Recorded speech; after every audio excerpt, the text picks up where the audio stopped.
I actually wrote this for one of my granddaughters, David's youngest daughter, the lovely Hannah. She didn't see it until she was an early teenager, but now she's no longer a teenager. She's a very lovely young woman. Anyway, this is for Hannah, called The Frog Prince. Melinda fair, meandering through dank and dappled musky glades, dreamed of the knightly swain who might, with luck, invest her marriage bed. The mayfly swarmed, a shimmering cloud distracted by her barefoot tread, and measured to the dragon's drone a hover dance around her head. Toe dabbling in the bubbling slime while plucking blossom from above, she hummed an air, a childhood rhyme that chimed of happy ever after love. The cricket, fiddling in the fern, bemused her with his chanting tune. The gaudy, armoured ladybird beguiled her through the afternoon. She sat herself beneath a tree, whose branches arched her all around and shoaled into a canopy with dewy fringe that trailed the ground, till creeping twilight drained the leaves of colour, and the willow fronds were darkened into widow's weeds that draggled in the jaded pond. The vanguard star had semaphored his farewell to the setting sun. The stilted heron sheathed his sword and floundered home, his fishing done. A leathery bat came flittering by. "It must be late," Belinda cried. "The night is near. I must go home." "To whom? To whom?" an owl replied. She threw the blossom garlands down that now had wilted in her play. She rose and smoothed her rumpled gown and turned to make her homeward way. But then she heard a fearful sound, a voice that spoke in hollow tones. It spoke her name and bade her stand, and chilled the marrow of her bones. "Melinda fairest, maiden mine, oh, do not think to run from me. I offer you a love divine. It is your husband I must be." She turned and, trembling, looked around. Her heart was beating like a drum. And then she looked down at the ground from whence the voice had seemed to come. Two bulging, blinking amber eyes, a gaping grin from east to west, a belly bulging out besides a leathery, wrinkled emerald vest. A frog.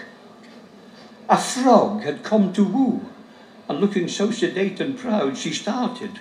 What else could she do? She smiled, she giggled, laughed out loud. "Please do not laugh," the frog exclaimed, and tears sprang in his jewelled eyes. "First know the truth, then share my shame. I am a prince in frog disguise.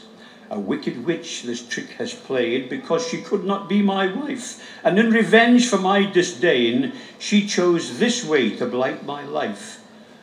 Belinda said, "My goodness me, this puts things in a different light. But even so, you must agree. To marry you would not be right. You are a handsome frog, I own, but finally that counts for naught. A frog upon a prince's throne must cause his subjects pause for thought. I trust you are the next in line for what your father passes on, and royal status would be mine as consort of his eldest son. But it is hopeless even so. I can't think Mummy would agree. A tadpole siring son-in-law was hardly in her plans for me." "No, no," the frog was quick to say. "I see you do not understand. This match is not the price you pay. No, your reward will be my hand. The witch who put this spell on me was cruel, not totally depraved. And as tradition will decree, with a maiden's help, I can be saved. If purity can find a way to see beyond the outer form, then sure as dawn precedes the day, it rescues innocence from harm. Love is the cure for worldly ills, and if it moves an honest heart, then it can break the strongest spell and set at naught the blackest art. Just kiss me once with passion pure, for that is all you have to do, and if your innocence is sure, then will I be as fair as you. You are a maiden, I suppose. Melinda sniffed. How dare you ask? Then wrinkling her patrician nose, she took in hand her noble task. She gathered her amphibian prince and clasped him to her fragrant breast. Then with a scarce suppressed wince, her warm lips to his cold she pressed.